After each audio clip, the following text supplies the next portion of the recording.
PSC tips and ട്രിക്സിലേക്ക് ഏവർക്കും സ്വാഗതം. വരുന്ന LDC 2024, LGS 2024 എക്സാംസിന് വേണ്ടി പ്രിപ്പയർ ചെയ്യുന്നവർക്ക് വേണ്ടിയിട്ടുള്ള സിലബസ് പ്രകാരമുള്ള ഫ്രീ ക്ലാസ്സുകൾ നമ്മുടെ ചാനലിലൂടെ സ്റ്റാർട്ട് ചെയ്തിട്ടുണ്ട്. ഒരു ദിവസം 6 ക്ലാസ്സുകൾ വെച്ചാണ് നമ്മൾ പ്രൊവൈഡ് ചെയ്യുന്നത്. കാലത്ത് 6 മണിക്ക് ഇന്ത്യൻ ഹിസ്റ്ററി SCRT ബേസ് ചെയ്തിട്ടാണ് എടുക്കുന്നത്. കാലത്ത് 9 മണിക്ക് സയൻസ്, അതും SCRT ബേസ് ചെയ്തിട്ടാണ് എടുക്കുന്നത്. ദെൻ 12 മണിക്ക് ഇന്ത്യൻ കോൺസ്റ്റിറ്റ്യൂഷൻ, അത് ഓൾമോസ്റ്റ് കംപ്ലീറ്റ് ആവാറായിട്ടുണ്ട്. അത് കഴിഞ്ഞാൽ ഉടനെ എക്കണോമിക്സ് സ്റ്റാർട്ട് ചെയ്യും. ദെൻ 3 മണിക്ക് ഇംഗ്ലീഷ്, മാത്സ്, മലയാളം, അത് ഒരാഴ്ചയിൽ 3ഉം കൂടെ കവറാകുന്ന രീതിയിൽ 2 ദിവസം ഇംഗ്ലീഷ്, 2 ദിവസം മാത്സ്, 2 ദിവസം മലയാളം. രാത്രി 8 മണിക്ക് മുൻവർഷ ചോദ്യങ്ങളുടെ മോക്ക് ടെസ്റ്റ് ആണ് ലൈവായിട്ട്. അതായത് മുൻവർഷ ചോദ്യങ്ങൾ എന്ന് പറയുമ്പോൾ നമ്മൾ കാലത്ത് പഠിക്കുന്നത് എന്തൊക്കെ കാര്യങ്ങളാണ്, അതായത് Indian history, science, Indian constitution, അന്ന് പഠിച്ച SCRT പാഠഭാഗങ്ങൾ, അവിടെ ചോദിച്ചിട്ടുള്ള ചോദ്യങ്ങൾ, PSC പരീക്ഷകളിൽ മുൻപ് ചോദിച്ചിട്ടുള്ളത്, മുൻപെന്ന് പറയുമ്പോൾ 2021, 22, 23, 24 ഇങ്ങനെ 4 വർഷങ്ങളിൽ PSC ചോദിച്ചിട്ടുള്ള ക്വസ്റ്റ്യൻസ് ആണ് നമ്മൾ ലൈവായിട്ട് അറ്റൻഡ് ചെയ്യുന്നത്. അപ്പോൾ കാലത്ത് പഠിച്ച കാര്യങ്ങളുടെ റിവിഷൻ വൈകുന്നേരം നടക്കും, മുൻവർഷ ചോദ്യങ്ങളും നമ്മൾ പഠിക്കും. ഓക്കെ, ദെൻ രാത്രി 10:30 എക്സ്പെക്റ്റഡ് കറണ്ട് അഫയേഴ്സിൻ്റെ ക്ലാസ് ആണ്. അത് ലൈവായിട്ട് തന്നെയാണ്, ചെറിയ കോഡ്സും കണക്ഷൻസ് ഒക്കെ വെച്ചിട്ടാണ് നമ്മൾ ചെയ്യുന്നത്. വരുന്ന എല്ലാ PSC പരീക്ഷകൾക്കും ഒരുപോലെ പ്രയോജനപ്പെടുന്ന ക്ലാസ് ആണ്. ഓക്കെ, അപ്പോൾ ഇങ്ങനെ 2 ലൈവും 4 റെക്കോർഡഡ് ക്ലാസ്സും സഹിതം 6 ക്ലാസ്സുകളാണ് നമ്മൾ പ്രൊവൈഡ് ചെയ്യുന്നത്. അപ്പോൾ മാക്സിമം ക്ലാസ്സുകൾ കണ്ട് പ്രയോജനപ്പെടുത്തുക. നമ്മുടെ ക്ലാസ്സുകളൊക്കെ ഇഷ്ടമാവുന്നുണ്ടെങ്കിൽ ലൈക്ക് ചെയ്യാൻ മറക്കരുത്. മാക്സിമം പേരിലോട്ട് വീഡിയോസ് ഷെയർ ചെയ്ത് കൊടുക്കുക. അതുപോലെ തന്നെ നിങ്ങളുടെ സജഷൻസ് എന്തെങ്കിലും ഉണ്ടെങ്കിൽ താഴെ കമൻറ്റ് ആയിട്ട് അറിയിക്കുക. ഫസ്റ്റ് ടൈമാണ് നിങ്ങൾ ക്ലാസ് കാണുന്നതെങ്കിൽ നമ്മുടെ ടെലിഗ്രാം ചാനൽ ജോയിൻ ചെയ്യാനായിട്ട് ആരും മറക്കരുത്. നിങ്ങൾക്ക് വേണ്ടിയിട്ടുള്ള ഇൻസ്ട്രക്ഷൻസ്, നോട്ട്സ് ഇതെല്ലാം ടെലിഗ്രാമിലാണ് ലഭിക്കുന്നത്. സോ ടെലിഗ്രാമിൻ്റെ ലിങ്ക് ഞാൻ താഴെ ഡിസ്ക്രിപ്ഷൻ ബോക്സിലും കമൻറ്റ് ബോക്സിൽ ഫസ്റ്റ് കമൻ്റ് ആയിട്ടും കൊടുത്തിട്ടുണ്ട്, ജോയിൻ ചെയ്യുക. ഓക്കെ, അപ്പോൾ നമ്മുടെ ക്ലാസ്സിലോട്ട് കിടക്കാം. ഇപ്പോൾ ഇന്ന് നമ്മൾ പഠിക്കുന്നത് ഇന്ത്യൻ ഹിസ്റ്ററി. ഇന്ത്യൻ ഹിസ്റ്ററിയിൽ നമ്മൾ ഒരുപാട് SCRT ചാപ്റ്റേഴ്സ് ഇപ്പോൾ ഓൾറെഡി കംപ്ലീറ്റ് ചെയ്തു. ഇന്നത്തെ ക്ലാസ്സിൽ നമ്മൾ പഠിക്കുന്നത് ഏറ്റവും പ്രധാനപ്പെട്ട ഒരു ചാപ്റ്ററാണ്. SCRT ചാപ്റ്റേഴ്സ് എല്ലാം തന്നെ ഇമ്പോർട്ടൻ്റ് ആണ്. നമ്മൾ LDC, LGS സിലബസ് പ്രകാരം നിങ്ങൾ പഠിച്ചിരിക്കേണ്ട ചാപ്റ്റേഴ്സാണ് കവർ ചെയ്തുകൊണ്ടിരിക്കുന്നത്. അപ്പോൾ ഇന്നത്തെ ക്ലാസ്സിൽ നമ്മൾ പഠിക്കുന്നത് സമരവും സ്വാതന്ത്ര്യവും എന്ന് പറയുന്ന SCRT ചാപ്റ്ററാണ്. വളരെയധികം ഇമ്പോർട്ടൻ്റ് ആണ്. അപ്പോൾ എന്തായാലും നമുക്ക് ചാപ്റ്ററിലോട്ട് കടക്കാം. സമരവും സ്വാതന്ത്ര്യവും എന്നുള്ളതാണ് ചാപ്റ്ററിൻ്റെ പേര്. നോക്കുക, ആദ്യം തന്നെ നീലത്തിൻ്റെ കറ എന്ന് പറഞ്ഞൊരു കോളം കൊടുത്തിട്ടുണ്ട്. ചമ്പാരൻ എന്ന പേരോ ആ പ്രദേശം ഇന്ത്യയിൽ എവിടെ സ്ഥിതി ചെയ്യുന്നുവെന്നോ നീലം കൃഷി ചെയ്യുന്ന തോട്ടങ്ങളെക്കുറിച്ചോ എനിക്ക് യാതൊരു ധാരണയുമില്ലായിരുന്നു. നീലത്തിൻ്റെ വലിയ ചാക്കുകെട്ടുകൾ ഞാൻ കണ്ടിട്ടുണ്ടായിരുന്നുവെങ്കിലും ചമ്പാരനിലെ സാധാരണ കർഷകർ വളരെയേറെ കഷ്ടതകൾ അനുഭവിച്ചാണ് നീലം ഉൽപ്പാദിപ്പിച്ചിരുന്നതെന്ന വസ്തുതയും എനിക്കറിയില്ലായിരുന്നു. രാജ്കുമാർ ശുക്ല എന്ന സാധാരണക്കാരനായ നീലം കർഷകൻ താൻ ഉൾപ്പെടുന്ന നീലം കർഷകരുടെ ദുരിതവും കഷ്ടപ്പാടും അവസാനിപ്പിക്കുവാൻ പരിശ്രമിച്ചതിൻ്റെ ഭാഗമായിട്ടാണ് 1916 ലക്നൌവിൽ വച്ച് എൻ്റെ അരികിൽ വന്നത്. എൻ്റെ നിർദ്ദേശപ്രകാരം 1916 കോൺഗ്രസിൻ്റെ ലാഹോർ സമ്മേളനത്തിൽ ബ്രിജ് ബാബു കിഷോർ പ്രസാദ് നീലം കർഷകരോട് സഹതാപം പ്രകടിപ്പിച്ചുകൊണ്ടുള്ള പ്രമേയം അവതരിപ്പിക്കുകയും ഐക്യകണ്ഠേന പാസാക്കുകയും ചെയ്തു. കാൺപൂരിലും ആശ്രമത്തിലും രാജ്കുമാർ എന്നെ പിന്തുടർന്നു. അവസാനം ഞാൻ കൽക്കത്ത സന്ദർശിക്കുന്ന അവസരത്തിൽ ചമ്പാരനിൽ എത്താം എന്ന് വാക്കുകൊടുത്തു. അപ്പോൾ ഗാന്ധിജിയുടെ എൻ്റെ സത്യാന്വേഷണ പരീക്ഷണങ്ങൾ, എൻ്റെ സത്യാന്വേഷണ പരീക്ഷണങ്ങളിൽ നിന്ന് എടുത്തിട്ടുള്ള ഭാഗമാണ് ഇതിൽ കൊടുത്തിട്ടുള്ളത്. അപ്പോൾ ചമ്പാരൻ സത്യാഗ്രഹവുമായി ബന്ധപ്പെട്ട കാര്യങ്ങളാണ് ഇവിടെ പറയുന്നത്, അല്ലേ? അപ്പോൾ ഇവിടെ 1916 കോൺഗ്രസിൻ്റെ ലാഹോർ സമ്മേളനത്തിൽ വച്ച് എന്നുള്ള കാര്യമൊക്കെ ഓർത്തിരിക്കുക. ബ്രിജ് ബാബു കിഷോർ പ്രസാദ് ആണ് നീലം കർഷകരോട് സഹതാപം പ്രകടിപ്പിച്ചുകൊണ്ടുള്ള പ്രമേയം അവതരിപ്പിച്ചത്. ആ ഒരു പോയിന്റ് ഇവിടെ ഇമ്പോർട്ടൻ്റ് ആണ്, നോട്ട് ചെയ്ത് വെക്കുക.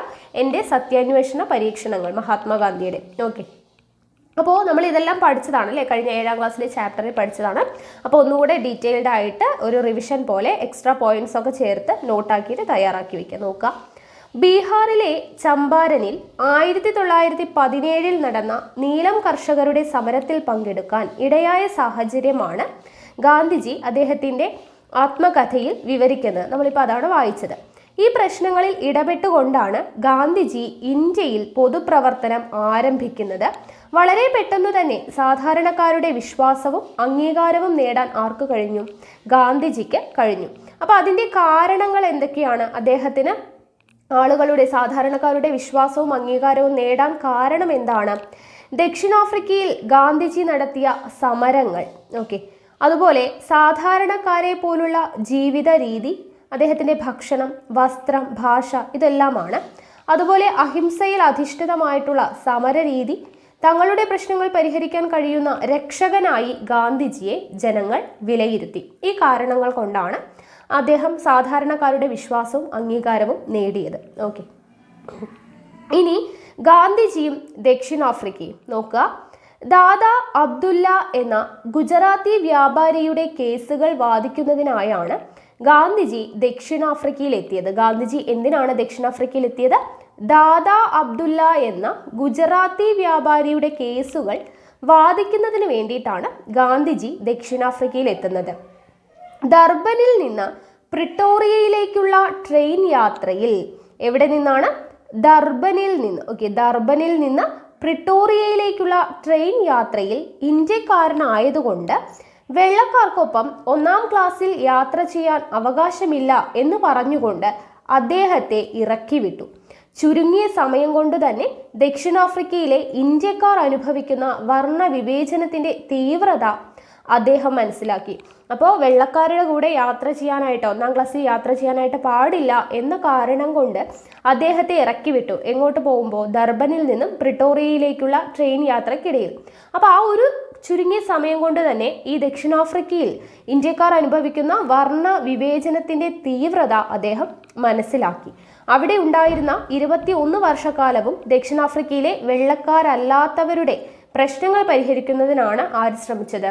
ഗാന്ധിജി ശ്രമിച്ചത്. ഓക്കെ, ഇനി ഗാന്ധിജിയുടെ ആദ്യകാല സമരങ്ങൾ നമ്മൾ പഠിച്ചു അല്ലേ? നമുക്കൊന്നുകൂടെ നോക്കാം.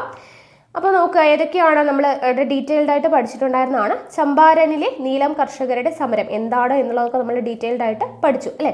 അപ്പോൾ ചമ്പാരനിലെ നീലം കർഷകരുടെ സമരം ബീഹാറിലാണ് നടക്കുന്നത്. 1917 അഹമ്മദാബാദിലെ തുണിമിൽ സമരം എവിടെയാണ്? ഗുജറാത്തിലാണ്. 1918 അതേ വർഷം തന്നെയാണ് ഗുജറാത്തിൽ 1918 ഖേഡയിലെ കർഷക സമരം നടക്കുന്നത്. അപ്പോൾ ഇത് ഓരോ സമരവും എന്താണ്, എന്തിനു വേണ്ടിയിട്ടുള്ളതാണെന്നൊക്കെ നമ്മൾ മുന്നത്തെ ചാപ്റ്ററിൽ പഠിച്ചു അല്ലേ? അപ്പോൾ ഈ ഒരു ടേബിൾ ഇമ്പോർട്ടൻ്റ് ആണ്, വർഷവും സ്ഥലവും ഓരോ സമരവും. ഓക്കെ, പഠിച്ചു വെക്കുക. ചമ്പാരനിലെ നീലം കർഷകരുടെ പ്രശ്നത്തിൽ ഇടപെട്ട ഗാന്ധിജി നിയമലംഘനവും സഹന സമരവും പോലുള്ള സമര രീതികളാണ് സ്വീകരിച്ചത് അല്ലെ? നമ്മൾ നിയമലംഘനം എന്താണ് എന്നുള്ളതൊക്കെ പഠിച്ചു. അപ്പൊ ചമ്പാരനിലെ നീലം കർഷകരുടെ പ്രശ്നത്തിൽ ഇടപെട്ട ഗാന്ധിജി നിയമലംഘനവും സഹന സമരവും പോലുള്ള സമര രീതികളാണ് സ്വീകരിച്ചത്. ഗാന്ധിജിയുടെ ഇടപെടൽ നീലം കർഷകർക്ക് അനുകൂലമായ നിയമം പാസാക്കാൻ അധികാരികളെ നിർബന്ധിതരാക്കി. സമരത്തിന് ശേഷം ഗാന്ധിജി ചമ്പാരന്റെ പുരോഗതിക്കായുള്ള പ്രവർത്തനങ്ങളിൽ ഏർപ്പെട്ടു. പ്രാഥമിക വിദ്യാലയങ്ങൾ ആരംഭിക്കുകയും ശുചീകരണ പ്രവർത്തനങ്ങളും വൈദ്യസഹായ പ്രവർത്തനങ്ങളും ഏറ്റെടുക്കുകയും ചെയ്തു. പ്ലേഗ് ബോണസിനെ ചൊല്ലിയുള്ള 1918 അഹമ്മദാബാദ് തുണിമിൽ സമരത്തിലും ചമ്പാരനിലെ സമരരീതികൾ തന്നെയാണ് അദ്ദേഹം സ്വീകരിച്ചത്. ഓക്കെ, പ്ലേഗ് ബോണസിനെ ചൊല്ലിയുള്ള 1918 അഹമ്മദാബാദ് തുണിമിൽ സമരത്തിലും ഏത് സമരരീതികളാണ്? ചമ്പാരനിലെ അതേ സമരരീതികളാണ് അദ്ദേഹം സ്വീകരിച്ചത്. ഗാന്ധിജിയുടെ ഉപവാസത്തെ തുടർന്ന് അധികാരികൾ ശമ്പള വർധനവിന് സമ്മതിക്കുകയും സമരം അവസാനിപ്പിക്കുകയും ചെയ്തു. വരൾച്ചയും കൃഷിനാശവും മൂലം ദുരിതത്തിലായിരുന്ന ഗുജറാത്തിലെ ഖേഡയിലെ കർഷകരിൽ നിന്ന് നികുതി പിരിക്കാൻ തീരുമാനിച്ച അധികാരികളുടെ നയത്തിനെതിരെ ഗാന്ധിജി നികുതി നിഷേധവും സത്യാഗ്രഹവും സമരായുധങ്ങളായിട്ട് ഉപയോഗിച്ചു. എന്താണ്? വരൾച്ചയും കൃഷിനാശവും മൂലം ദുരിതത്തിലായിരുന്ന ഗുജറാത്തിലെ ഖേഡയിലെ കർഷകരിൽ നിന്ന് നികുതി പിരിക്കാനായിട്ട് തീരുമാനിച്ച അധികാരികളുടെ നയത്തിനെതിരെ, നമ്മൾ ഖേഡയിലെ കർഷക സമരം 1918 പറഞ്ഞു. അപ്പോൾ ആ ഒരു അധികാരികൾ നികുതി പിരിക്കാനായിട്ട് തീരുമാനിച്ചപ്പോൾ അതിനെതിരെ ഗാന്ധിജി എന്ത് ചെയ്തു? നികുതി നിഷേധവും സത്യാഗ്രഹവും സമരായുധങ്ങളായിട്ട് ഉപയോഗിച്ചു.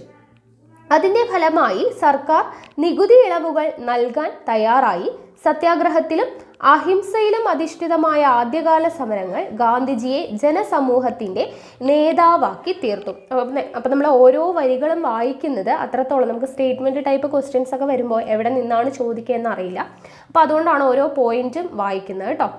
ഇനി പ്ലേഗ് ബോണസ് നോക്കുക. 1917 അഹമ്മദാബാദിൽ പൊട്ടിപ്പുറപ്പെട്ട പ്ലേഗ് രോഗം എപ്പോഴാണ്? 1917 അഹമ്മദാബാദിൽ പൊട്ടിപ്പുറപ്പെട്ട പ്ലേഗ് രോഗം അവിടുത്തെ ജനസംഖ്യയുടെ ഏതാണ്ട് 10% പേരെ കൊന്നൊടുക്കി. ഈ കാലയളവിൽ തൊഴിലാളികൾക്ക് അവരുടെ ശമ്പളത്തിന്റെ 80% വരെ ബോണസായി നൽകിയിരുന്നു. ഓക്കെ, 1917 അഹമ്മദാബാദിൽ എന്ത് വന്നു? പ്ലേഗ് രോഗം വന്നു. അങ്ങനെ അവിടുത്തെ 10% ജനസംഖ്യയുടെ 10% പേർ മരിച്ചു. അപ്പോൾ എന്ത് സംഭവിച്ചു? മറ്റുള്ള തൊഴിലാളികൾക്ക് അവരുടെ ശമ്പളത്തിന്റെ 80% വരെ ബോണസ് ആയിട്ട് നൽകിയിരുന്നു. പക്ഷേ രോഗഭീതി മൂലം തൊഴിലാളികൾ തൊഴിൽ ഉപേക്ഷിച്ച് പോകാതിരിക്കാനായിട്ട് ഏർപ്പെടുത്തിയതാണ് എന്ത്? ഈ 80% ബോണസ് കൊടുക്കുന്നത്. ഓക്കെ, രോഗം പകർന്നാലോ എന്ന് കരുതി തൊഴിൽ ചെയ്യാതിരുന്നാൽ പ്രശ്നമില്ലേ? അപ്പോൾ അങ്ങനെ തൊഴിൽ ഉപേക്ഷിച്ച് പോവാതിരിക്കാൻ വേണ്ടിയിട്ട് ഒരു ബോണസ് സംവിധാനം 80% ബോണസ് കൊടുത്തു. ഒന്നാം ലോക യുദ്ധം കൊണ്ടുണ്ടായ വിലക്കയറ്റത്തെ പ്രതിരോധിക്കാൻ തൊഴിലാളികൾക്ക് സഹായകമായി. രോഗഭീതി ഒഴിഞ്ഞതോടുകൂടിയിട്ട് എന്ത് ചെയ്തു? ഈ ആനുകൂല്യം, ഈ ബോണസ് നിർത്തലാക്കി. അപ്പോൾ തൊഴിലാളികൾ എന്താണ്? സമരം ചെയ്തു. അതാണ് പ്ലേഗ് ബോണസ് എന്ന് അറിയപ്പെടുന്നത്. ഓക്കെ, ഇനി ഗാന്ധിജി ഇന്ത്യയിൽ നടത്തിയ ആദ്യകാല സമരങ്ങളുടെ ഫലങ്ങൾ എന്താണ്? ആദ്യകാല സമരങ്ങൾ ഏതൊക്കെയാണെന്ന് നമ്മൾ പറഞ്ഞല്ലേ? ചമ്പാരനിലെ സമരം, അഹമ്മദാബാദിലെ തുണിമിൽ സമരം, അതുപോലെ ഖേഡയിലെ കർഷക സമരം. അപ്പോൾ ഈ സമരങ്ങളുടെ എല്ലാം ഫലങ്ങൾ എന്തൊക്കെയാണ് എന്നുള്ളതാണ് കൊടുത്തിട്ടുള്ളത്. നോക്കുക. ഗാന്ധിജിയുടെ സമരരീതിയും ആശയങ്ങളും സാധാരണക്കാരായ ജനങ്ങൾക്ക് പരിചയപ്പെടാൻ അവസരം ലഭിച്ചു. ഓക്കെ, ഗാന്ധിജിയുടെ സമരരീതി എന്തൊക്കെയാണ്, ആശയങ്ങൾ എന്തൊക്കെയാണ് എന്നുള്ളത് സാധാരണക്കാരായ ജനങ്ങൾ പരിചയപ്പെടാൻ അവസരം ലഭിച്ചു. വിദ്യാസമ്പന്നരായ ആളുകൾക്കിടയിൽ മാത്രമായി ഒതുങ്ങി നിന്നിരുന്ന ദേശീയ പ്രസ്ഥാനത്തിലേക്ക് സാധാരണക്കാരായ ജനങ്ങളും ആകർഷിക്കപ്പെട്ടു. ഓക്കെ, വിദ്യാസമ്പന്നരായിട്ടുള്ള ആളുകൾക്കിടയിൽ മാത്രം ഒതുങ്ങി നിന്ന ദേശീയ പ്രസ്ഥാനത്തിലേക്ക് ആരുകൂടെ വന്നു? സാധാരണക്കാരായ ജനങ്ങൾ വന്നു. പട്ടണങ്ങളിൽ മാത്രം ഒതുങ്ങി നിന്നിരുന്ന ദേശീയ പ്രസ്ഥാനത്തിന് ഗ്രാമപ്രദേശങ്ങളിലും വേരോട്ടമുണ്ടായി. ഓക്കെ, പട്ടണങ്ങളിൽ മാത്രം വിദ്യാസമ്പന്നരായ ആളുകളിൽ മാത്രം, അതുപോലെ പട്ടണങ്ങളിൽ മാത്രം ഒതുങ്ങി നിന്നിരുന്ന ദേശീയ പ്രസ്ഥാനത്തിൽ ഗ്രാമപ്രദേശങ്ങളിലും സാധാരണക്കാർക്കിടയിലും വേരോട്ടമുണ്ടായി. എല്ലാ വിഭാഗം ജനങ്ങൾക്കും സ്വീകാര്യനായ ദേശീയ നേതാവായിട്ട് ആര് മാറി? ഗാന്ധിജി മാറി. ഓക്കെ, അപ്പോൾ ഇതൊക്കെയാണ് എന്ത്? ഗാന്ധിജിയുടെ ആദ്യകാല സമരങ്ങൾ കൊണ്ടുണ്ടായ ഫലങ്ങൾ എന്ന് പറയുന്നത്. അടുത്തത് ദേശീയ സമരത്തിലേക്ക്. ബ്രിട്ടീഷ് സർക്കാർ പാസാക്കിയ റൗലറ്റ് നിയമത്തിനെതിരെ, റൗലറ്റ് നിയമം എന്താണെന്ന് നമ്മൾ പറഞ്ഞു അല്ലെ? അപ്പൊ ബ്രിട്ടീഷ് സർക്കാർ പാസാക്കിയ റൗലറ്റ് നിയമത്തിനെതിരെ പ്രതിഷേധിച്ചുകൊണ്ടാണ് ഗാന്ധിജി ഇന്ത്യൻ ദേശീയ സമരത്തിലേക്ക് കടന്നത്. ഓക്കെ, ഭീകരവാദ പ്രവർത്തനങ്ങൾ തടയാൻ എന്ന പേരിൽ പൗരാവകാശങ്ങൾക്ക് നിയന്ത്രണം ഏർപ്പെടുത്തിക്കൊണ്ട് 1919 ബ്രിട്ടീഷ് പാർലമെന്റ് പാസാക്കിയ നിയമമാണിത്. ഓക്കെ, എന്ത്? ഇന്ത്യൻ ദേശീയ സമരം. ഓക്കെ, അപ്പോൾ എന്താണ്? ബ്രിട്ടീഷ് സർക്കാർ പാസാക്കിയ റൗലറ്റ് നിയമത്തിനെതിരെ പ്രതിഷേധിച്ചുകൊണ്ടാണ് ഗാന്ധിജി ഇന്ത്യൻ ദേശീയ സമരത്തിലേക്ക് കടന്നത്. ഭീകരവാദ പ്രവർത്തനങ്ങൾ തടയാനെന്ന പേരിൽ പൗരാവകാശങ്ങൾക്ക് നിയന്ത്രണം ഏർപ്പെടുത്തിക്കൊണ്ട് 1919 ബ്രിട്ടീഷ് പാർലമെന്റ് പാസാക്കിയ നിയമമാണ് ഈ റൗലറ്റ് നിയമം എന്ന് പറയുന്നത്. ഈ നിയമപ്രകാരം ഏതൊരാളെയും അറസ്റ്റ് ചെയ്ത് വിചാരണ കൂടാതെ തടങ്കലിൽ വയ്ക്കാമായിരുന്നു. അപ്പോൾ റൗലറ്റ് നിയമപ്രകാരം ഏതൊരാളെയും അറസ്റ്റ് ചെയ്ത് എന്ത് ചെയ്യാം? വിചാരണ കൂടാതെ തടങ്കലിൽ വയ്ക്കാം എന്നുള്ളതാണ്. ഇനി ഇന്ത്യയിലെമ്പാടും ശക്തമായ പ്രതിഷേധം രൂപപ്പെടുന്നതിന് ജാലിയൻ വാലാബാഗ് സംഭവം കാരണമായി. അപ്പോൾ എന്താണ് ജാലിയൻ വാലാബാഗ് കൂട്ടക്കൊല എന്നുള്ളത് ഇവിടെ കൊടുത്തിട്ടുണ്ട്, നമുക്ക് നോക്കാം. ജാലിയൻ വാലാബാഗ് കൂട്ടക്കൊല. റൗലറ്റ് നിയമവിരുദ്ധ സമരങ്ങൾക്ക് നമ്മൾ പഠിച്ചതാണ്. ഓക്കെ, നോക്കാം. എന്നിരുന്നാലും റൗലറ്റ് നിയമവിരുദ്ധ സമരങ്ങൾക്ക് പഞ്ചാബിൽ നേതൃത്വം നൽകിയ സെയ്ഫുദ്ദീൻ കിച്ലു, സത്യപാൽ എന്നിവരെ അറസ്റ്റ് ചെയ്തതിൽ പ്രതിഷേധിക്കാനായി 1919 ഏപ്രിൽ 13 ജനങ്ങൾ എന്ത് ചെയ്തു? അമൃത്സറിലെ ജാലിയൻ വാലാബാഗിൽ ഒത്തുകൂടി. അമൃത്സർ പട്ടണത്തിന്റെ നിയന്ത്രണം ഈ സമയം പട്ടാളം ഏറ്റെടുത്തിരുന്നു. പട്ടാള മേധാവിയായ ജനറൽ ഡയർ തന്റെ ഉത്തരവ് ലംഘിച്ചു എന്ന് വ്യാഖ്യാനിച്ചുകൊണ്ട് യാതൊരു മുന്നറിയിപ്പുമില്ലാതെ 3 വശവും കെട്ടിടങ്ങളാൽ ചുറ്റപ്പെട്ട മൈതാനത്തിന്റെ പ്രവേശന കവാടത്തിൽ പട്ടാളക്കാരെ നിരത്തി നിരായുധരായ ജനങ്ങൾക്കു നേരെ വെടിവെക്കാൻ ഉത്തരവിട്ടു. 10 മിനിറ്റ് നീണ്ടുനിന്ന വെടിവയ്പിൽ 379 പേർ മരിച്ചു എന്നായിരുന്നു ഔദ്യോഗിക കണക്കെങ്കിലും മരണസംഖ്യ അതിൻ്റെ ഇരട്ടിയായിരുന്നു. അപ്പോൾ ജാലിയൻ വാലാബാഗിന്റെ ഡേറ്റ് 1919 ഏപ്രിൽ 13 എന്നുള്ളത് ഓർത്തിരിക്കുക. ആരാണ് ജാലിയൻ വാലാബാഗ് കൂട്ടക്കൊലയ്ക്ക് നേതൃത്വം നൽകിയത്? ജനറൽ ഡയറിൻ്റെ നേതൃത്വത്തിലാണ് നടന്നത് അല്ലേ. അപ്പോൾ എന്താണ്, റൗലറ്റ് നിയമവിരുദ്ധ സമരങ്ങൾക്ക് പഞ്ചാബിൽ നേതൃത്വം നൽകിയ സെയ്ഫുദ്ദീൻ കിച്ലു, സത്യപാൽ എന്നിവരെ അറസ്റ്റ് ചെയ്തതിൽ പ്രതിഷേധിക്കാൻ വേണ്ടിയിട്ടാണ് ഈ ജാലിയൻ വാലാബാഗിൽ ആര് കൂടുന്നത്, ജനങ്ങൾ ഒത്തുകൂടുന്നത്. ഓക്കെ, അപ്പോൾ ജാലിയൻ വാലാബാഗ് കൂട്ടക്കൊല എന്താണെന്ന് മനസ്സിലായി. അപ്പോൾ ഇന്ത്യയിലെമ്പാടും ശക്തമായ പ്രതിഷേധം രൂപപ്പെടുത്തുന്നതിന് ജാലിയൻ വാലാബാഗ് സംഭവം കാരണമായി. പ്ലാസി യുദ്ധം ബ്രിട്ടീഷ് ഭരണത്തിന് അടിത്തറയിട്ടെങ്കിൽ ജാലിയൻ വാലാബാഗ് സംഭവം ബ്രിട്ടീഷ് ഭരണത്തിന്റെ അടിത്തറ ഇളക്കി എന്നാണ് ജാലിയൻ വാലാബാഗ് സംഭവത്തെക്കുറിച്ച് ആര് പറഞ്ഞത്, ഗാന്ധിജി പ്രതികരിച്ചത്. അപ്പം അദ്ദേഹം പറഞ്ഞത് എന്താണ്, പ്ലാസി യുദ്ധം ബ്രിട്ടീഷ് ഭരണത്തിന് അടിത്തറയിട്ടെങ്കിൽ ജാലിയൻ വാലാബാഗ് സംഭവം ബ്രിട്ടീഷ് ഭരണത്തിന്റെ അടിത്തറ ഇളക്കി എന്നാണ് ഗാന്ധിജി ജാലിയൻ വാലാബാഗ് സംഭവത്തെക്കുറിച്ച് പറഞ്ഞത്. ഓക്കെ, അപ്പോൾ ജാലിയൻ വാലാബാഗ് കൂട്ടക്കൊല ചിത്രകാരന്റെ ഭാവനയിൽ എന്ന് പറഞ്ഞിട്ട് ഇവിടെ ഒരു ചിത്രമൊക്കെ കൊടുത്തിട്ടുണ്ട്, നോക്കുക. ഇനി അടുത്തത് നിസ്സഹകരണ സമരവും ഖിലാഫത്ത് പ്രസ്ഥാനവും നമ്മൾ നേരത്തെ പഠിച്ചതാണ്. അപ്പോൾ ഒന്നുകൂടെ നോക്കാം. ഗാന്ധിജിയുടെ നേതൃത്വത്തിൽ ഇന്ത്യൻ നാഷണൽ കോൺഗ്രസ് നടത്തിയ ആദ്യ ദേശീയ പ്രക്ഷോഭമാണ് നിസ്സഹകരണ സമരം. ഓക്കെ, ഇതുപോലെ തന്നെ നമ്മുടെ കഴിഞ്ഞ ഒരു എക്സാമിന്, ഏത് എക്സാമിനാണെന്ന് ഞാൻ ഓർക്കുന്നില്ല, ചോദിച്ചിട്ടുണ്ടായിരുന്നു.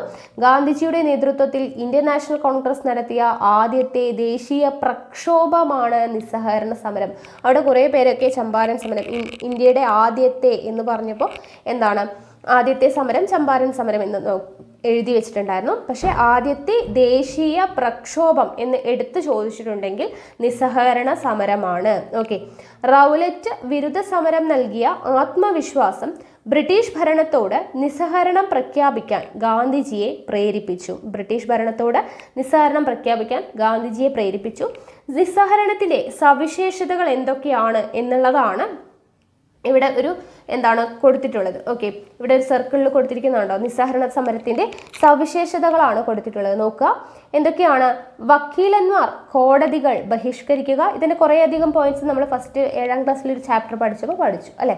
അപ്പോൾ വക്കീലന്മാർ കോടതികൾ ബഹിഷ്കരിക്കുക, വിദേശ വസ്തുക്കൾ ബഹിഷ്കരിക്കുക, തിരഞ്ഞെടുപ്പുകൾ ബഹിഷ്കരിക്കുക, ബ്രിട്ടീഷ് പുരസ്കാരങ്ങൾ തിരികെ നൽകുക, നികുതി നൽകാതിരിക്കുക, വിദ്യാർത്ഥികൾ ഇംഗ്ലീഷ് വിദ്യാലയങ്ങൾ ബഹിഷ്കരിക്കുക. എന്തൊക്കെയാണ്? വക്കീലന്മാർ കോടതികൾ ബഹിഷ്കരിക്കുക, വിദേശ വസ്തുക്കൾ ബഹിഷ്കരിക്കുക, തിരഞ്ഞെടുപ്പുകൾ ബഹിഷ്കരിക്കുക, ബ്രിട്ടീഷ് പുരസ്കാരങ്ങൾ തിരികെ നൽകുക, നികുതി നൽകാതിരിക്കുക, വിദ്യാർത്ഥികൾ ഇംഗ്ലീഷ് വിദ്യാലയങ്ങൾ ബഹിഷ്കരിക്കുക. ഓക്കെ, അപ്പോൾ ഇതൊക്കെയാണ് നിസ്സഹകരണ സമരത്തിന്റെ സവിശേഷതകൾ എന്ന് പറയുന്നത്. ഇനി ഇന്ത്യയിലെ ജനങ്ങൾ ഗാന്ധിജിയുടെ ആഹ്വാനം സ്വീകരിച്ചതിന് ചില ഉദാഹരണങ്ങളാണ് ഇവിടെ കൊടുത്തിട്ടുള്ളത്. നോക്കുക, ഇന്ത്യയിലെ ജനങ്ങൾ ഗാന്ധിജിയുടെ ആഹ്വാനം സ്വീകരിച്ചതിന് ഉദാഹരണമാണ് അവധിലെ കർഷകർ നികുതി നൽകാൻ വിസമ്മതിച്ചു. ഓക്കെ, അവധിലെ കർഷകർ എന്ത് ചെയ്തു?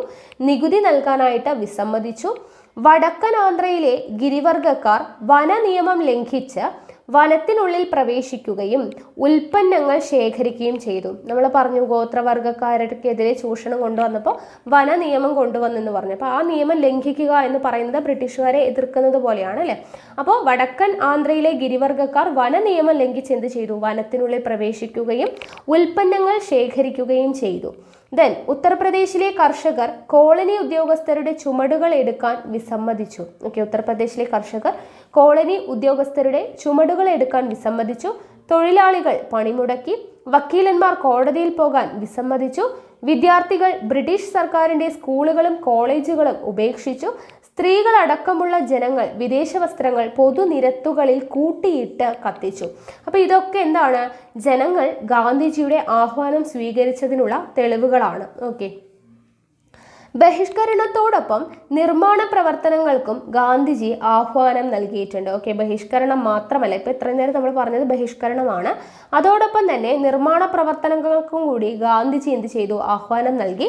ഇതിനെ തുടർന്ന് ജനങ്ങൾ തദ്ദേശീയമായ ഉൽപ്പന്നങ്ങൾ നിർമ്മിക്കുകയും ചർക്കയിൽ നൂൽനൂറ്റ് ഖാദി വസ്ത്രങ്ങൾ നെയ്യുകയും ദേശീയ വിദ്യാലയങ്ങൾ ആരംഭിക്കുകയും ഹിന്ദി പ്രചരിപ്പിക്കുകയും ചെയ്തു. ഓക്കെ, അപ്പോൾ ബഹിഷ്കരണം മാത്രമല്ല, നിർമ്മാണ പ്രവർത്തനങ്ങളും കൂടി ഉണ്ടായിരുന്നു. എന്തൊക്കെയാണ് ഉണ്ടായിരുന്നത്?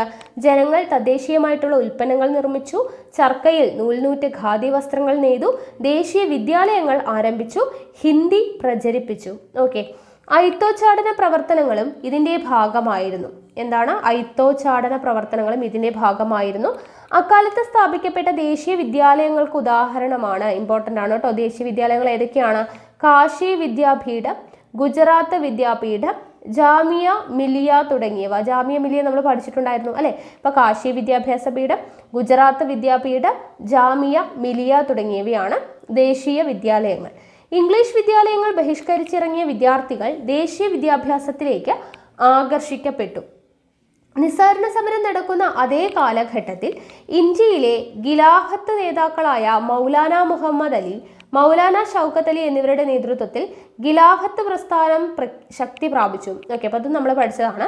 നിസ്സഹരണ സമരം നടക്കുന്ന അതേ കാലഘട്ടത്തിൽ തന്നെയാണ് ഇന്ത്യയിലെ ഖിലാഫത്ത് നേതാക്കളായിട്ടുള്ള മൗലാന മുഹമ്മദ് അലി, മൗലാന ഷൗക്കത്ത് അലി, അലി സഹോദരന്മാർ എന്നറിയപ്പെടുന്നവർ അല്ലേ. അപ്പോൾ അവരുടെ നേതൃത്വത്തിൽ ഖിലാഫത്ത് പ്രസ്ഥാനം എന്ത് ചെയ്തു? ശക്തി പ്രാപിച്ചു.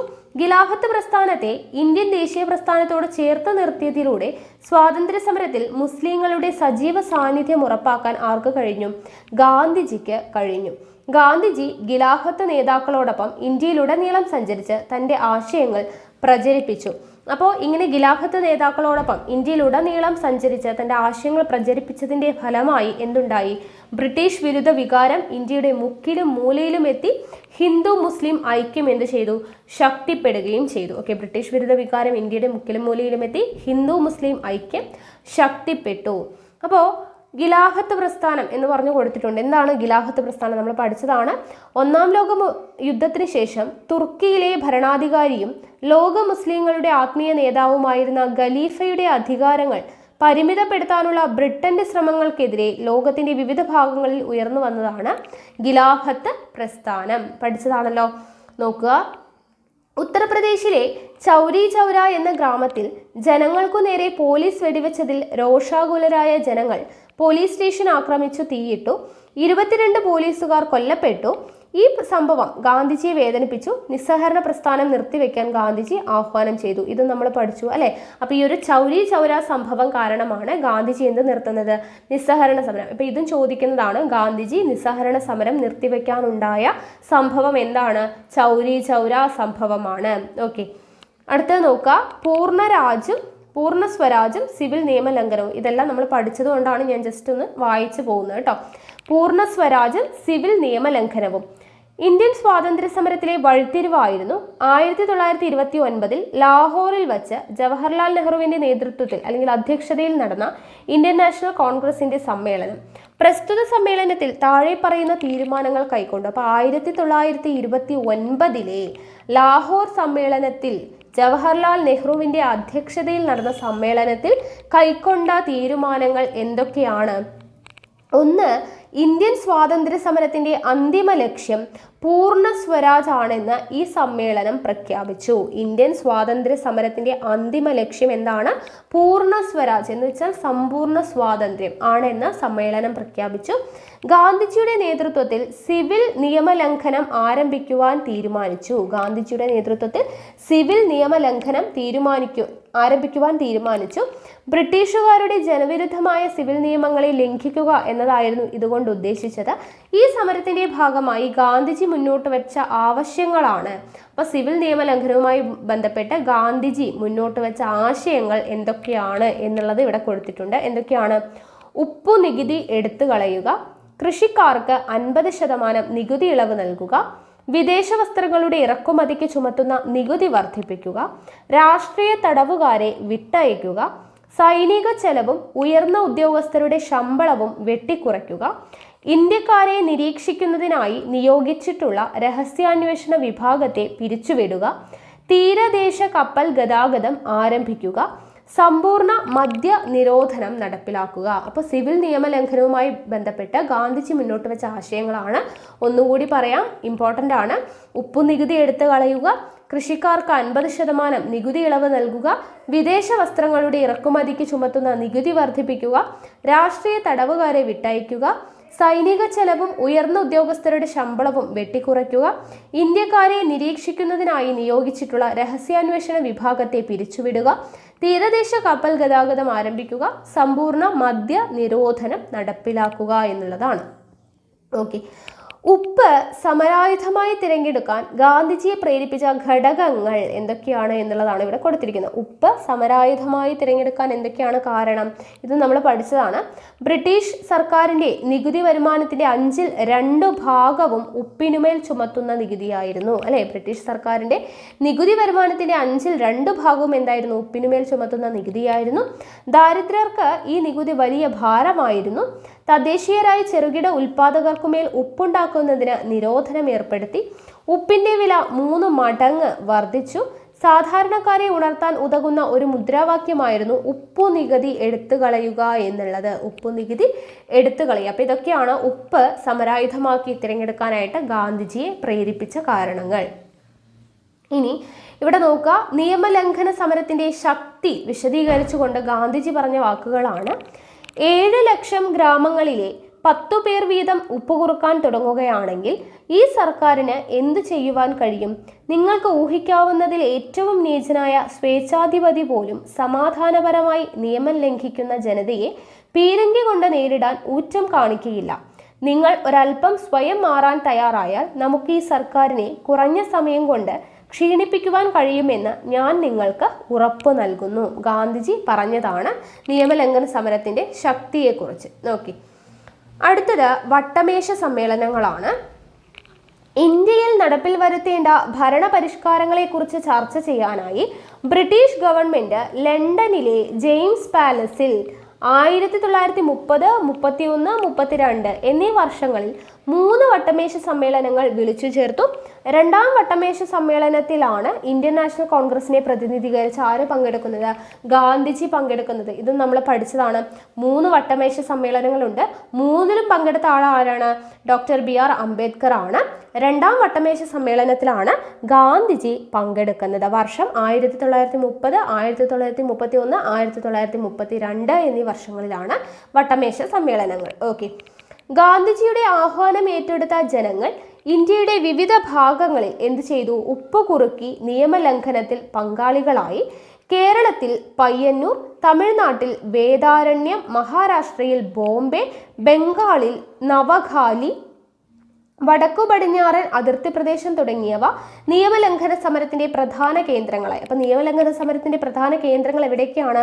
കേരളത്തിലെ പയ്യന്നൂർ, തമിഴ്നാട്ടിലെ വേദാരണ്യം, മഹാരാഷ്ട്രയിൽ മുംബൈ, ബംഗാളിലെ നവഖാലി, വടക്കു പടിഞ്ഞാറൻ പ്രദേശം അതിർത്തി പ്രദേശം എന്നിവിടങ്ങളിലാണ് നിയമലംഘന സമരത്തിന്റെ പ്രധാന കേന്ദ്രങ്ങൾ. ഇവിടങ്ങളിൽ സമര വോളണ്ടിയർമാർ ഉപ്പുണ്ടാക്കി ജനങ്ങൾക്ക് വിതരണം ചെയ്യുകയും ദേശീയ പതാക ഉയർത്തുകയും ബ്രിട്ടീഷ് വിരുദ്ധ മുദ്രാവാക്യം വിളിക്കുകയും ചെയ്തു. ഗുജറാത്തിലെ ധരാസന ഉപ്പു നിർമ്മാണശാലയിലേക്ക് സരോജിനി നായിഡുവിന്റെ നേതൃത്വത്തിൽ പുറപ്പെട്ട സത്യാഗ്രഹികളെ വളരെ നിഷ്ഠൂരമായ രീതിയിൽ ബ്രിട്ടീഷ് പോലീസ് നേരിട്ടു. എവിടേക്കാണ്? ഗുജറാത്തിലെ ധരാസന ഉപ്പു നിർമ്മാണശാലയിലേക്ക് ആരുടെ നേതൃത്വത്തിൽ? സരോജിനി നായിഡുവിന്റെ നേതൃത്വത്തിൽ പുറപ്പെട്ട സത്യാഗ്രഹികളെയാണ് ബ്രിട്ടീഷുകാർ നേരിട്ടത്. ഉപ്പ് സത്യാഗ്രഹത്തെ തുടർന്ന് ബ്രിട്ടീഷ് ഗവൺമെന്റ് ഗാന്ധിജിയെ എന്ത് ചെയ്തു? അറസ്റ്റ് ചെയ്യുകയും സമരം ക്രൂരമായി അടിച്ചമർത്തുകയും ചെയ്തു. അടുത്തത് ബ്രിട്ടീഷുകാർ ഇന്ത്യ വിടുക. അപ്പൊ നോക്കുക, ഇതാ ഒരു മന്ത്രം, ഒരു കൊച്ചു മന്ത്രം ഞാൻ നിങ്ങൾക്ക് തരുന്നു. നിങ്ങളുടെ ഓരോ ശ്വാസവും അതിന് ആവിഷ്കാരം നൽകണം. പ്രവർത്തിക്കുക അല്ലെങ്കിൽ മരിക്കുക. നാം ഒന്നുകിൽ ഇന്ത്യയെ സ്വതന്ത്രമാക്കും, അല്ലെങ്കിൽ ആ ശ്രമത്തിൽ മരിക്കും. നാം നമ്മുടെ അടിമത്തം തുടരുന്നത് കാണാൻ ജീവിച്ചിരിക്കുകയില്ല. ആരുടെ വാക്കുകളാണിത്? ഗാന്ധിജിയുടെ വാക്കുകളാണ്. ഇത് നമ്മൾ മുന്നേ പഠിച്ചിട്ടുള്ളതാണ് അല്ലേ. നോക്കുക, 1942 ഓഗസ്റ്റ് 8 ബോംബെയിൽ ചേർന്ന കോൺഗ്രസ് സമ്മേളനത്തിൽ ഗാന്ധിജി ജനങ്ങളോട് പറഞ്ഞ വാക്കുകളാണ് നമ്മളിപ്പോൾ കണ്ടത്. ഇന്ത്യൻ നാഷണൽ കോൺഗ്രസ് ഗാന്ധിജിയുടെ നേതൃത്വത്തിൽ നടത്തിയ അവസാനത്തെ ബഹുജന സമരമായ ക്വിറ്റ് ഇന്ത്യ സമരത്തിനുള്ള ആഹ്വാനമായിരുന്നു ഇത്. ഓക്കെ, ഇപ്പൊ ക്വിറ്റ് ഇന്ത്യ സമരത്തിനുള്ള ആഹ്വാനമാണ് എന്ത്? ഇതാ ഒരു മന്ത്രം, ഒരു കൊച്ചു മന്ത്രം ഞാൻ നിങ്ങൾക്ക് തരുന്നു എന്ന് തുടങ്ങുന്നത്. ഓക്കെ, അപ്പോൾ 1942 ക്വിറ്റ് ഇന്ത്യ സമരം നടക്കുന്നത്. സിവിൽ നിയമ ലംഘന സമരം പോലെ തന്നെ ജനകീയമായ മറ്റൊരു സമരമായിരുന്നു ക്വിറ്റ് ഇന്ത്യ സമരം എന്ന് പറയുന്നത്. എല്ലാ അധികാരങ്ങളും ഇന്ത്യക്ക് കൈമാറി ഇന്ത്യ വിടാൻ ബ്രിട്ടീഷുകാരെ നിർബന്ധിക്കുന്ന അഹിംസയിൽ ഊന്നിയുള്ള സമരമാണ് ഇതിലൂടെ ഇന്ത്യൻ നാഷണൽ കോൺഗ്രസ് വിഭാവനം ചെയ്തത്. ക്വിറ്റ് ഇന്ത്യ സമരത്തിന് കാരണമായ ചില ഘടകങ്ങളാണ് അടുത്ത് പറയുന്നത്. ഓക്കെ, ക്വിറ്റ് ഇന്ത്യ സമരത്തിന് കാരണമായ ഘടകങ്ങൾ എന്തൊക്കെയാണ്? ഇന്ത്യയിൽ ഭരണഘടനാ പരിഷ്കാരങ്ങൾ നടപ്പിലാക്കാൻ ബ്രിട്ടൻ കാണിച്ച വൈമനസ്യം. ഇന്ത്യയിൽ ഭരണഘടനാ പരിഷ്കാരങ്ങൾ നടപ്പിലാക്കാൻ ബ്രിട്ടൻ കാണിച്ച വൈമനസ്യം. വിലക്കയറ്റവും ക്ഷാമവും മൂലമുള്ള ജനങ്ങളുടെ അതൃപ്തി. രണ്ടാം ലോക യുദ്ധത്തിൽ ബ്രിട്ടൻ പരാജയപ്പെടുമെന്ന തോന്നൽ. ഇതെല്ലാമാണ് ക്വിറ്റ് ഇന്ത്യ സമരത്തിന് കാരണമായിട്ടുള്ള ഘടകങ്ങൾ എന്ന് പറയുന്നത്. ഈ സമരത്തിന്റെ ഭാഗമായി ഗാന്ധിജി ജനങ്ങൾക്ക് നൽകിയ നിർദ്ദേശങ്ങൾ എന്തൊക്കെയാണ്? ക്വിറ്റ് ഇന്ത്യ സമരത്തിന്റെ ഭാഗമായി ഗാന്ധിജി ജനങ്ങൾക്ക് നൽകിയ നിർദ്ദേശങ്ങൾ: 1. നാട്ടുരാജാക്കന്മാർ സ്വന്തം ജനങ്ങളുടെ പരമാധികാരം അംഗീകരിക്കണം. കർഷകർ ഭൂനികുതി കൊടുക്കാൻ കൂട്ടാക്കരുത്. സർക്കാർ ജീവനക്കാർ രാജിവെക്കാതെ ദേശീയ പ്രസ്ഥാനത്തോടുള്ള കൂറ് പരസ്യമാക്കണം. പട്ടാളക്കാർ സ്ഥാനങ്ങൾ വെടിയാതെ സ്വന്തം ആൾക്കാർക്കു നേരെ വെടിവെക്കാൻ വിസമ്മതിക്കണം. ഇതെല്ലാമാണ് ക്വിറ്റ് ഇന്ത്യ സമരത്തിന്റെ ഭാഗമായി ഗാന്ധിജി ജനങ്ങൾക്ക് നൽകിയ നിർദ്ദേശങ്ങൾ. എന്തൊക്കെയാണ്? നാട്ടുരാജാക്കന്മാർ സ്വന്തം ജനങ്ങളുടെ പരമാധികാരം അംഗീകരിക്കണം. കർഷകർ ഭൂനികുതി കൊടുക്കാൻ കൂട്ടാക്കരുത്. സർക്കാർ ജീവനക്കാർ രാജിവെക്കാതെ ദേശീയ പ്രസ്ഥാനത്തോടുള്ള കൂറ് പരസ്യമാക്കണം. പട്ടാളക്കാർ സ്ഥാനങ്ങൾ വെടിയാതെ സ്വന്തം ആൾക്കാർക്കു നേരെ വെടിവെക്കാൻ വിസമ്മതിക്കണം. സ്വാതന്ത്ര്യപ്രാപ്തി വരെ പിടിച്ചു നിൽക്കാൻ കഴിയുമെങ്കിൽ വിദ്യാർത്ഥികൾ പഠനം ഉപേക്ഷിക്കണം. ഇത്രയും കാര്യങ്ങളാണ് ഗാന്ധിജി പറഞ്ഞത്. ഗാന്ധിജി അടക്കമുള്ള നേതാക്കളെ അറസ്റ്റ് ചെയ്ത ബ്രിട്ടീഷ് സർക്കാർ പ്രക്ഷോഭത്തെ അതിക്രൂരമായി നേരിട്ടു. ഗാന്ധിജി അടക്കമുള്ള നേതാക്കളെ അറസ്റ്റ് ചെയ്ത ബ്രിട്ടീഷ് സർക്കാർ എന്ത് ചെയ്തു? പ്രക്ഷോഭത്തെ അതിക്രൂരമായി നേരിട്ടു. അക്രമാസക്തരായ ജനങ്ങൾ പലയിടങ്ങളിലും ഗവൺമെന്റ് കെട്ടിടങ്ങൾ, ഇലക്ട്രിക് ലൈനുകൾ, ഗതാഗത മാർഗങ്ങൾ തുടങ്ങിയവ തകർത്തു. 1942 അവസാനിക്കുമ്പോൾ ഇന്ത്യയാകെ സമരത്തിന്റെ തീച്ചൂളയിലായിരുന്നു. സ്വാതന്ത്ര്യം നേടാനുള്ള ഇന്ത്യൻ ജനതയുടെ നിശ്ചയദാർഢ്യത്തിനുള്ള തെളിവായിരുന്നു ക്വിറ്റ് ഇന്ത്യ പ്രസ്ഥാനം എന്ന് പറയുന്നത്. ഇനി വേറിട്ട വഴികൾ നോക്കുക. പൊതുജന വികാരം അതിൻ്റെ പാരമ്യത്തിൽ എത്തി നിൽക്കുമ്പോൾ പിന്മാറ്റത്തിന്റെ കാഹളം പുറപ്പെടുവിക്കുന്നത് ഒരു ദേശീയ ദുരന്തത്തിൽ കുറഞ്ഞ മറ്റൊന്നുമല്ല. മഹാത്മയുടെ പ്രധാന കൂട്ടാളികളായ ദേശബന്ധു CR ദാസ്, മോത്തിലാൽ നെഹ്റു, ലാലാ ലജ്പത് റായ്, പിന്നെ ഞാനും ജയിലിൽ വെച്ച് പൊതുജനങ്ങളുടെ പ്രതിഷേധത്തോടൊപ്പം ചേർന്നു. മഹാത്മാഗാന്ധിയുടെ ഈ പിന്മാറ്റത്തിൽ ദുഃഖിതനും രോഷാകുലനുമായ ദേശബന്ധുവിനെയായിരുന്നു ഞാൻ ജയിലിൽ വെച്ച് കണ്ടത്. ആരുടെ വാക്കുകളാണ്? സുഭാഷ് ചന്ദ്രബോസിൻ്റെതാണ്. ഇമ്പോർട്ടൻ്റ് ആണ്, നോട്ട് ചെയ്ത് വെച്ചേക്കാം. ചൗരി ചൗര സംഭവത്തെ തുടർന്ന് ഗാന്ധിജി നിസ്സഹരണ സമരം പിൻവലിച്ചതിനെതിരായ സുഭാഷ് ചന്ദ്രബോസിന്റെ വാക്കുകളാണിത്. അപ്പോൾ ചൗരി ചൗര സംഭവം നടന്ന സമയത്ത് പോലീസുകാരൊക്കെ കൊല്ലപ്പെട്ടപ്പോൾ ഗാന്ധിജി എന്ത് ചെയ്തു? നിസ്സഹരണ സമരം നിർത്തിവെച്ചു. അപ്പോൾ അതിനെതിരായിട്ട് സുഭാഷ് ചന്ദ്രബോസ് പറഞ്ഞ വാക്കുകളാണ് ഇത്. ഇത്തരത്തിൽ ഗാന്ധിയൻ സമര രീതികളിൽ നിന്നും ആശയങ്ങളിൽ നിന്നും വ്യത്യസ്തമായ കാഴ്ചപ്പാടുണ്ടായിരുന്ന പ്രസ്ഥാനങ്ങളും വ്യക്തികളും ഇന്ത്യയുടെ ദേശീയ സമരത്തിൽ നിർണായക പങ്കുവഹിച്ചു. ഇന്ത്യയുടെ സ്വാതന്ത്ര്യം തന്നെയായിരുന്നു അവരുടെയും ലക്ഷ്യം. പക്ഷേ ഗാന്ധിയൻ സമര രീതികളും ആശയങ്ങളെയും അവർ എതിർത്തിരുന്നു. ഗാന്ധിയുടെ ബഹിഷ്കരണ സമര രീതിയെ എതിർത്ത CR ദാസ്, ആരൊക്കെയാണ്? CR ദാസ്, മോത്തിലാൽ നെഹ്റു എന്നിവർ 1923 സ്വരാജ് പാർട്ടിക്ക് രൂപം നൽകി. അപ്പോൾ സ്വരാജ് പാർട്ടിക്ക് രൂപം നൽകിയവർ ആരൊക്കെയാണ്? CR ദാസ്, മോത്തിലാൽ നെഹ്റു എന്നിവരാണ് 1923 സ്വരാജ് പാർട്ടിക്ക് രൂപം നൽകുന്നത്. നിയമനിർമ്മാണ സഭകളെ നമ്മൾ ബഹിഷ്കരിക്കുകയല്ല, മറിച്ച് പോരാട്ടത്തിനും ബദൽ അഭിപ്രായത്തിനുമുള്ള വേദികളാക്കണം എന്ന് അവർ ആവശ്യപ്പെടുകയും നിയമനിർമ്മാണ സഭകളിലേക്ക് മത്സരിക്കുകയും ചെയ്തു. ക്രമേണ ഗാന്ധിയൻ സമര രീതികളോടുള്ള വിയോജിപ്പ് കൂടുതൽ ശക്തമായ രീതിയിൽ പ്രകടമാകാനായിട്ട് തുടങ്ങി. പഞ്ചാബ്, രാജസ്ഥാൻ, ഉത്തർപ്രദേശ്, ബീഹാർ എന്നിവിടങ്ങളിലെ വിപ്ലവകാരികൾ ഡൽഹിയിൽ വെച്ച് 1928 ഹിന്ദുസ്ഥാൻ സോഷ്യലിസ്റ്റ് റിപ്പബ്ലിക്കൻ അസോസിയേഷൻ എന്ന സംഘടനയ്ക്ക് രൂപം നൽകി. എവിടെയാണ്? പഞ്ചാബ്, രാജസ്ഥാൻ, ബീഹാർ, ഉത്തർപ്രദേശ് എന്നിവിടങ്ങളിലെ വിപ്ലവകാരികൾ ഡൽഹിയിൽ വെച്ച് 1928 ഹിന്ദുസ്ഥാൻ സോഷ്യലിസ്റ്റ് റിപ്പബ്ലിക്കൻ അസോസിയേഷൻ എന്ന സംഘടനയ്ക്ക് രൂപം നൽകി. ഭഗത് സിംഗ്, ചന്ദ്രശേഖർ ആസാദ്, രാജ്ഗുരു, സുഖദേവ് തുടങ്ങിയവരായിരുന്നു ഇതിന് നേതൃത്വം നൽകിയത്. അപ്പോൾ നോക്കുക, ഹിന്ദുസ്ഥാൻ സോഷ്യലിസ്റ്റ് റിപ്പബ്ലിക്കൻ അസോസിയേഷന് നേതൃത്വം നൽകിയത് ആരൊക്കെയാണ്? ഭഗത് സിംഗ്, ചന്ദ്രശേഖർ ആസാദ്, രാജ്ഗുരു, സുഖദേവ് തുടങ്ങിയവരാണ്. സായുധ വിപ്ലവത്തിനായി ഇവർ ആരംഭിച്ച സേനാ വിഭാഗമാണ് റിപ്പബ്ലിക്കൻ ആർമി. അപ്പോൾ റിപ്പബ്ലിക്കൻ ആർമി ആരംഭിച്ചത് ആരാണ്? ഭഗത് സിംഗ്, അതുപോലെ ചന്ദ്രശേഖർ ആസാദ്, രാജ്ഗുരു, സുഖദേവ് എന്നിവരെ ചേർന്നിട്ടാണ് റിപ്പബ്ലിക്കൻ ആർമി സായുധ വിപ്ലവത്തിനായിട്ട് ആരംഭിക്കുന്നത്.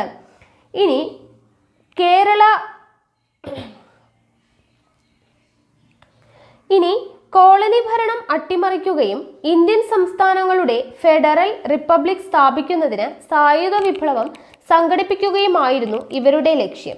ദേശീയ നേതാക്കളിൽ ഒരാളായിരുന്നു ലാലാ ലജ്പത് റായിയുടെ മരണത്തിലേക്ക് നയിച്ച ലാത്തി ചാർജിന് ഉത്തരവാദിയായ സാൻഡേഴ്സ് എന്ന പോലീസ് ഉദ്യോഗസ്ഥനെ ഭഗത് സിംഗ്, രാജ്ഗുരു, സുഖദേവ് എന്നിവർ ചേർന്ന് ലാഹോറിൽ വെച്ച് വെടിവെച്ചു കൊന്നു. അപ്പോൾ എന്താണ്? ഭഗത് സിംഗ്, ചന്ദ്രശേഖർ, അതുപോലെ തന്നെ രാജ്ഗുരു, സുഖദേവ് തുടങ്ങിയവരാണ് റിപ്പബ്ലിക്കൻ ആർമി രൂപീകരിച്ചതെന്ന് പറഞ്ഞല്ലേ. സായുധ വിപ്ലവത്തിന് വേണ്ടിയിട്ടുള്ള റിപ്പബ്ലിക്കൻ ആർമി രൂപീകരിച്ചു.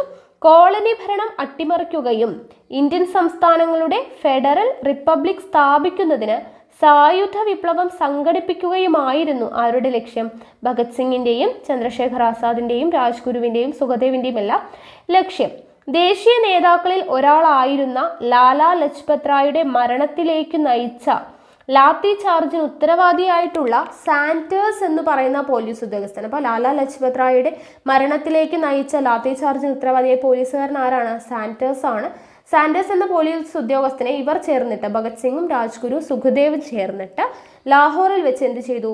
വെടിവെച്ച് കൊന്നു. ആരൊക്കെയാണ്? ഭഗത് സിംഗ്, രാജ്ഗുരു, സുഖദേവ് എന്നിവർ ചേർന്ന് വെടിവെച്ച് കൊന്നു. പൗരാവകാശങ്ങൾ പരിമിതപ്പെടുത്താനുള്ള നിയമങ്ങൾ പാസാക്കുന്നതിൽ പ്രതിഷേധിച്ചുകൊണ്ട് ഭഗത് സിംഗും അതുപോലെ ബതുകേശ്വർ ദത്തും ചേർന്ന് സെൻട്രൽ ലെജിസ്ലേറ്റീവ് അസംബ്ലിയിൽ ബോംബ് എറിഞ്ഞു. ഓക്കെ, അപ്പോൾ ഭഗത് സിംഗും ബതുകേശ്വർ ദത്തും ചേർന്നിട്ടാണ് സെൻട്രൽ ലെജിസ്ലേറ്റീവ് അസംബ്ലിയിൽ ബോംബ് എറിയുന്നത്. തുടർന്ന് അറസ്റ്റ് വരിച്ചു. 1931 മാർച്ച് 23 ഭഗത് സിംഗിനെയും സുഖദേവിനെയും രാജ്ഗുരുവിനെയും ബ്രിട്ടീഷ് സർക്കാർ തൂക്കിലേറ്റി. അപ്പോൾ ഈ വർഷം ഇമ്പോർട്ടൻ്റ് ആണ്. ഭഗത് സിംഗിനെയും സുഖദേവിനെയും രാജ്ഗുരുവിനെയും തൂക്കിലേറ്റിയ വർഷം ഏതാണ്? 1931 മാർച്ച് 23. ഓക്കെ, ഇനി ഭഗത് സിംഗ് ബതുകേശ്വർ ദത്തിന് അയച്ച കത്ത് ഇവിടെ കൊടുത്തിട്ടുണ്ട്. ജസ്റ്റ് ഒന്ന് തുടക്കം വായിക്കാം. പ്രിയ ആത്മമിത്രമേ, കേസിന്റെ വിധി പ്രഖ്യാപിക്കപ്പെട്ട് കഴിഞ്ഞിരിക്കുന്നു. സാമ്രാജ്യത്വം എനിക്ക് തൂക്കുകയറാണ് വിധിച്ചിരിക്കുന്നത്. ഈ ഇരുണ്ട ജയിലറകളിൽ മറ്റു തടവുകാരോടൊപ്പം ഞാനും തൂക്കിക്കൊല കാത്തിരിക്കുന്നു. ഒരുപക്ഷെ സഖാക്കളുടെയെല്ലാം പ്രാർത്ഥന ഏതു വിധേനയും ഈ തൂക്കുകയറിൽ നിന്ന് രക്ഷപ്പെടുക എന്നുള്ളതാണ്. എന്നാൽ എൻ്റെ കാര്യമാകട്ടെ ഇവരിൽ നിന്ന് വ്യത്യസ്തമാണ്. എൻ്റെ ദേശത്തിനും ഞാൻ ജീവനോട് ചേർത്ത ആദർശത്തിനും വേണ്ടി തൂക്കുമരത്തെ ആശ്ലേഷിക്കാനുള്ള ആ സുദിനവും കാത്തിരിക്കുകയാണ് ഞാൻ. അത്യാഹ്ലാദത്തോടുകൂടി ഞാൻ കുരുക്കിൽ കയറും. ധീരദേശാഭിമാനികൾ ഒരു ദേശത്തിനു വേണ്ടി എങ്ങനെയാണ് തങ്ങളുടെ പ്രാണൻ വെടിയുന്നത് എന്ന് ഞാൻ ലോകത്തിന് കാണിച്ചു കൊടുക്കും. വധശിക്ഷയാണല്ലോ എനിക്ക് വിധിച്ചിരിക്കുന്നത്. എന്നാൽ എന്നിൽ നിന്നും തികച്ചും വിഭിന്നമായി നിങ്ങൾക്ക് ജീവപര്യന്തം നാടുകടത്തലിനുള്ള ശിക്ഷയാണ് കിട്ടിയിരിക്കുന്നത്. അപ്പോഴും നിങ്ങൾ ജീവിക്കും. ജീവിതം അപ്രകാരം തുടരുമ്പോൾ നിങ്ങൾ ലോകത്തിന് പറഞ്ഞു കൊടുക്കേണ്ടത് സമര വിപ്ലവകാരികൾ തങ്ങളുടെ ആദർശങ്ങൾക്ക് വേണ്ടി മരിക്കാൻ തയ്യാറാവുക മാത്രമല്ല ചെയ്യുന്നത്, ഏത് ആപത്ഘട്ടത്തെയും തലയുയർത്തിപ്പിടിച്ച് നേരിടാൻ തയ്യാറായതാണ് എന്നുള്ളതാണ്. മൃത്യു ലൗകിക പ്രയാസങ്ങളിൽ നിന്ന് ഒളിച്ചോടാനുള്ള ഒരു വഴിയാകരുത്. കൊലക്കയറിൽ നിന്ന് ഇറങ്ങി നടക്കാൻ കഴിഞ്ഞ വിപ്ലവ സഖാക്കൾ ജീവിക്കുകയും തങ്ങൾ കൊലമരത്തിലേറാൻ ഉത്സുകരാണെന്ന് മാത്രമല്ല, കൊഴുത്ത ഇരുട്ടിൽ ജയിൽ ഭിത്തികൾക്കുള്ളിൽ കിടന്ന അതിക്രൂരമായ പീഡനങ്ങൾ പോലും സഹിക്കുകയും ചെയ്യുമെന്ന് ലോകത്തിന് പറഞ്ഞു കൊടുക്കും. അപ്പോൾ ഭഗത് സിംഗ് എഴുതിയ കത്താണ് ഇവിടെ കൊടുത്തിട്ടുള്ളത്. ഓക്കെ, ആർക്കാണ്? ബതുകേശ്വർ ദത്തിന് അയച്ച കത്താണ്. ഭഗത് സിംഗിന്റെ കത്താണ് പറയുന്നത്. ഓക്കെ, ഇനി അടുത്തത് റഷ്യൻ വിപ്ലവത്തിൽ നിന്ന് പ്രചോദനം കൊണ്ട് 1930കളോടെ സോഷ്യലിസ്റ്റ് ആശയങ്ങൾ ഇന്ത്യയിൽ പ്രചരിക്കാൻ തുടങ്ങി. റഷ്യൻ വിപ്ലവത്തിൽ നിന്നും പ്രചോദനം ഉൾക്കൊണ്ടുകൊണ്ട് 1930കളോടെ സോഷ്യലിസ്റ്റ് ആശയങ്ങൾ ഇന്ത്യയിൽ പ്രചരിക്കാൻ തുടങ്ങി.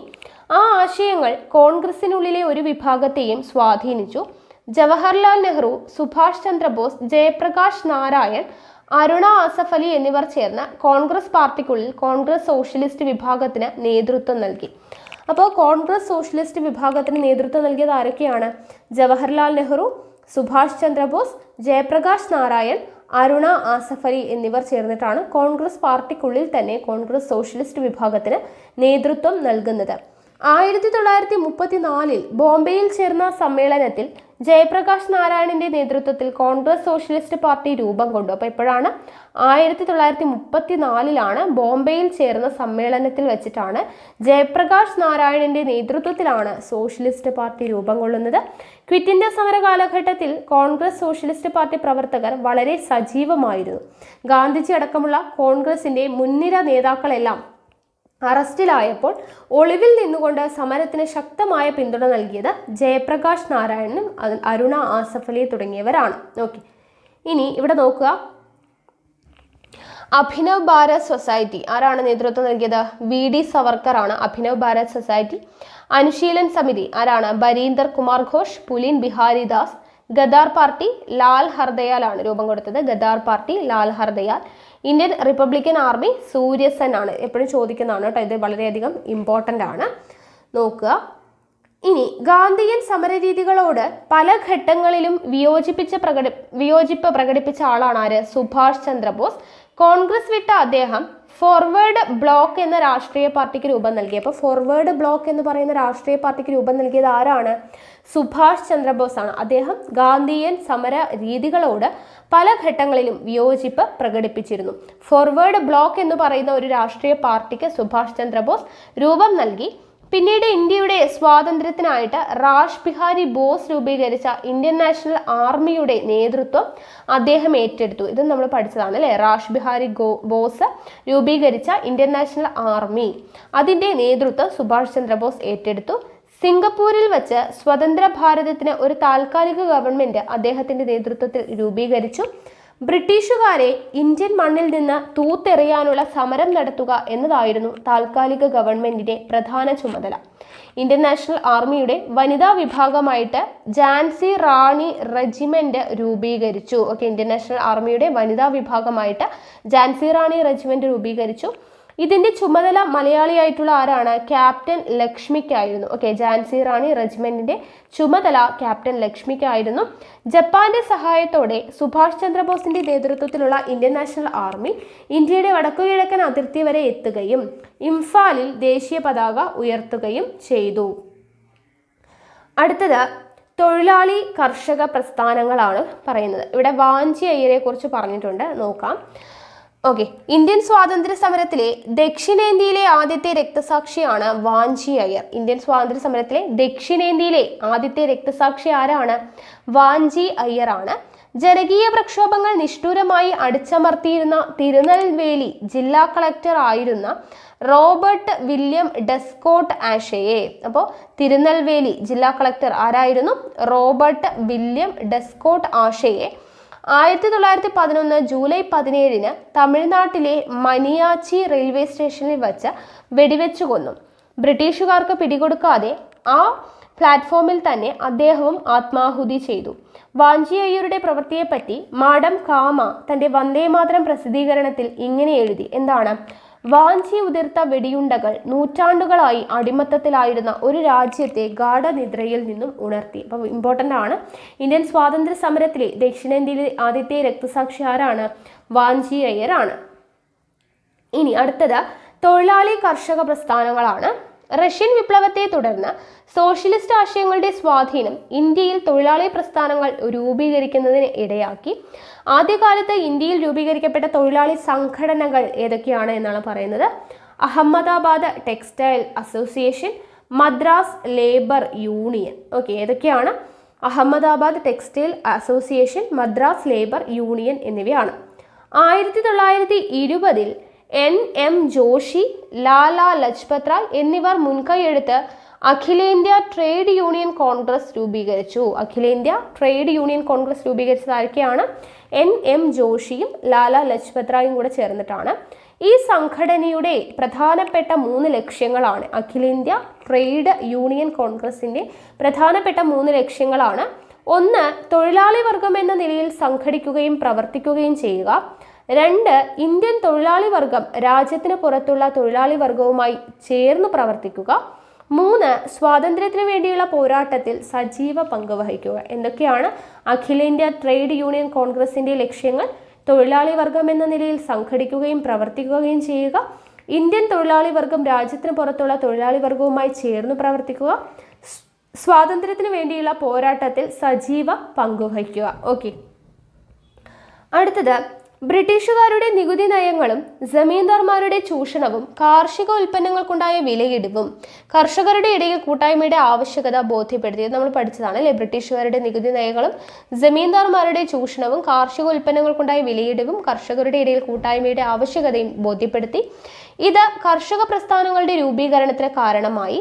NG രംഗ അടക്കമുള്ള കർഷക നേതാക്കളുടെ ശ്രമഫലമായി ലാഹോറിൽ വെച്ച് അഖിലേന്ത്യാ കിസാൻ കോൺഗ്രസ് സ്ഥാപിതമായി. അഖിലേന്ത്യാ കിസാൻ കോൺഗ്രസ് NG രംഗ അടക്കമുള്ള കർഷക നേതാക്കളുടെ ശ്രമഫലമായി എവിടെ വെച്ചിട്ടാണ്? ലാഹോറിൽ വെച്ചിട്ടാണ് അഖിലേന്ത്യാ കിസാൻ കോൺഗ്രസ് സ്ഥാപിതമാകുന്നത്.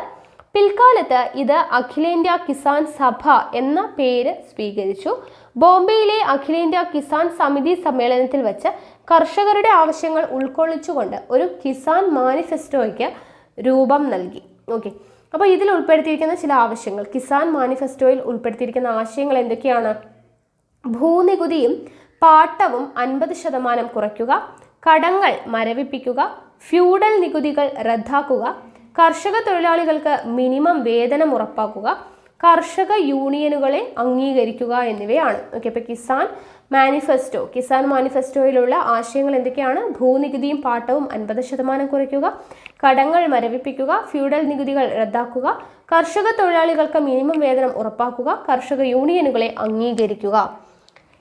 ഇനി കർഷകരുടെയും തൊഴിലാളികളുടെയും ഒത്തുചേരലും പ്രതിഷേധവും ഇന്ത്യൻ ദേശീയ പ്രസ്ഥാനത്തിന് ഉണർവേകി. ബ്രിട്ടീഷുകാരുടെ സാമ്രാജ്യത്വ നയങ്ങളെയും ഇന്ത്യയിൽ നിലനിന്നിരുന്ന ഫ്യൂഡൽ വ്യവസ്ഥയെയും ഒരുപോലെ എതിർത്ത തൊഴിലാളികളുടെയും കർഷകരുടെയും നിലപാടുകൾ ഇന്ത്യയുടെ വിവിധ സ്ഥലങ്ങളിൽ കലാപങ്ങൾക്കും സമരങ്ങൾക്കും വഴിതെളിയിച്ചു. അപ്പോൾ വിവിധ തരം സമരങ്ങളും അത് നടന്ന സ്ഥലങ്ങളുമാണ്, ഇമ്പോർട്ടൻ്റ് ആണ് കേട്ടോ. തേഭാഗ സമരം എവിടെയാണ്? ബംഗാളിലാണ്. തേഭാഗ സമരം ബംഗാൾ, തെലങ്കാന സമരം ആന്ധ്രാപ്രദേശ്, നാവിക കലാപം ബോംബെ. ഓക്കെ, തേഭാഗ ബംഗാൾ, തെലങ്കാന ആന്ധ്രാപ്രദേശ്, നാവിക കലാപം ബോംബെയിൽ വെച്ചിട്ടാണ് നടക്കുന്നത്. ഓക്കെ, അടുത്തത് സ്വാതന്ത്ര്യത്തിലേക്ക്.